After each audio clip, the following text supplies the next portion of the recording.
A ver si le hace sentido. Exactamente. El fundador del movimiento menonita.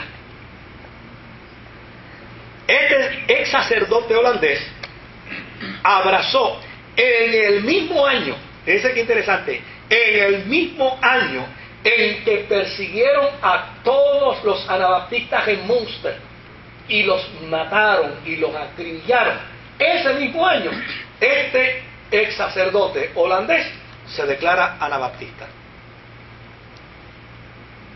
Que lo propio era haber hecho yo para allá ni miro.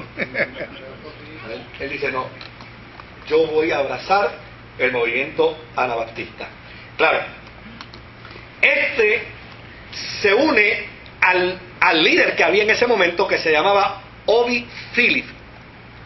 Pero desde luego, Obi Philip era un líder, pero no tenía todo el bagaje, todo el conocimiento teológico, bíblico, doctrinal que tenía Menno Simons. Así es que Menno Simons empieza a escollar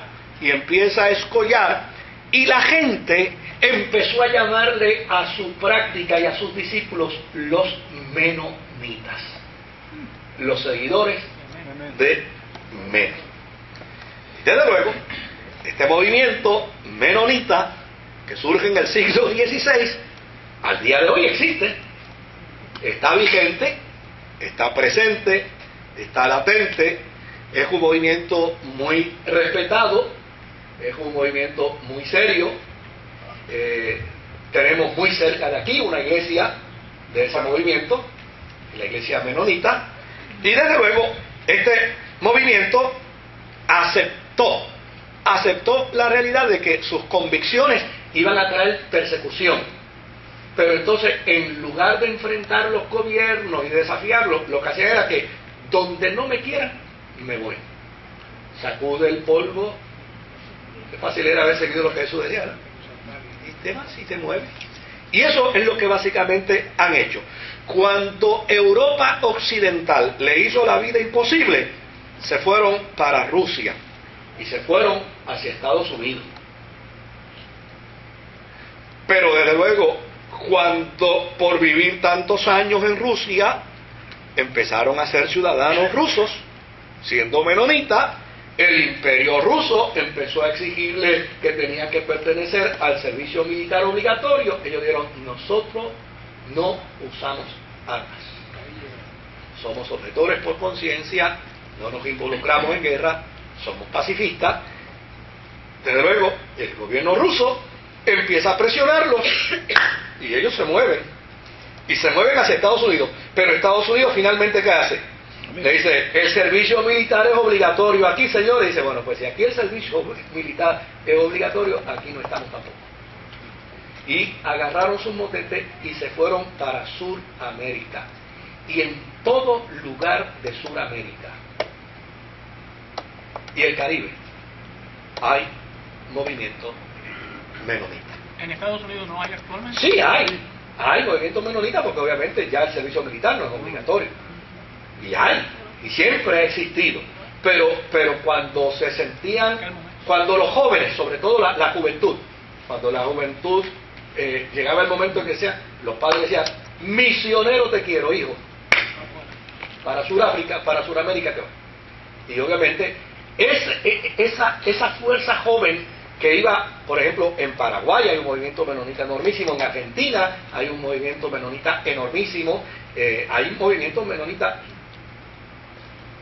a cualquier país de Sudamérica que usted vaya. Busque los productos lácteos,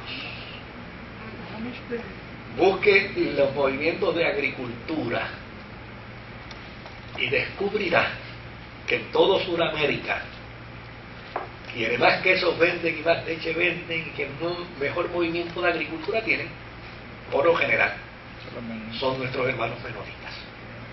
Gente pacífica, gente que se va a los campos, gente que se va a los lugares distantes para dedicarse a la tierra, al servicio al Señor, y ya necesariamente, si nos dejan aquí, aquí estamos.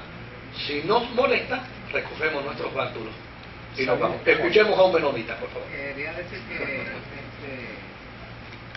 Digo, yo me levanté en la iglesia menonita, claro, hace mucho tiempo que estoy fuera. Pero cuando vino la cuestión de la guerra, yo como gestor por conciencia, la Constitución de los Estados Unidos nos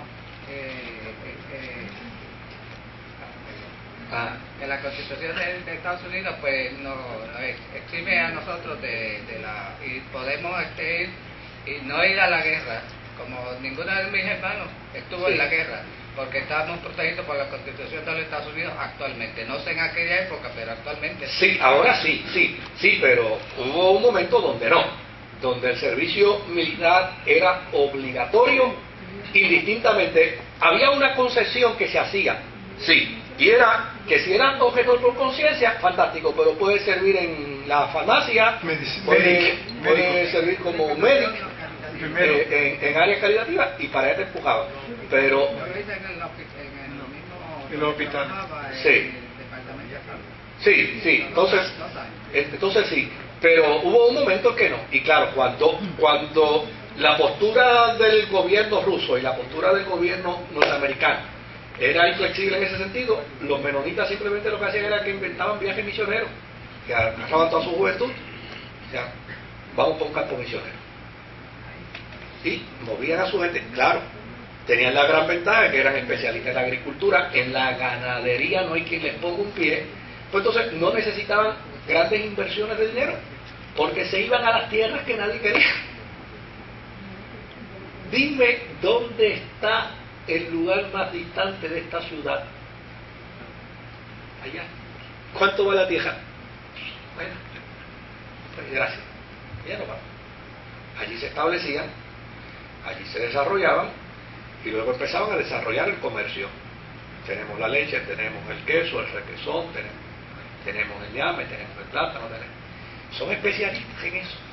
Y en otra cosa que se distinguen de manera extraordinaria es en la labor social. El movimiento menonita es un movimiento que se distingue mucho en la labor social. En la actualidad hay no sé cuántas iglesias, sé que en Aybonito hay, en Lares hay, en Castañer, aquí en Caparra. Hay dos tipos de menonitas, uno, los de Lares y Castañer son diferentes, son de los hermanos de Plymouth, sí. Pero hay por acá por Lares que son diferentes a los menonitas que estamos hablando. Exacto, sí. Y desde luego, no sé si tú conoces de la cuestión de nuestros hermanos Amish, pues de Lancaster, pero ese es un movimiento, aun cuando proviene de la misma estirpe, es más primitivo. O sea, esos son más radicales en su postura y en su posición. Es interesante hasta el punto que todavía al día de hoy no permiten que se les tome foto. Sí. Yo partí alguna de las conferencias, ¿no? Ajá. Y no sé si usted lo discutió, y si no lo discutió, ¿cuáles son las características que son iguales a nosotros y que no? Si es que hay algunas. Fíjate, o si son iguales. Volvemos de nuevo a lo que yo he planteado otras veces. Puerto Rico es un fenómeno que hay que analizarlo distinto. Mire, cuando yo conocí los menonitas de Puerto Rico, fue una experiencia normal. Era predicar en la iglesia pentecostal. Ellos carismáticos, creen en los dones del Espíritu. Claro, los del área de Coam, de esa área de Aybonito, para allá, ¿verdad? Petrita. Sí, Petrita viene el movimiento menonita. Pero sin embargo, cuando fui a Paraguay y fui invitado por la iglesia menonita a predicarle, yo pensaba que yo iba a tener la misma experiencia, ¿no? Los menonitas de allá son mucho más plausibles, mucho más calmados, son menos carismáticos, y a mí me chocó, ¿no? El contraste. Yo pensaba, hasta que finalmente descubrí que en Puerto Rico todo cambia.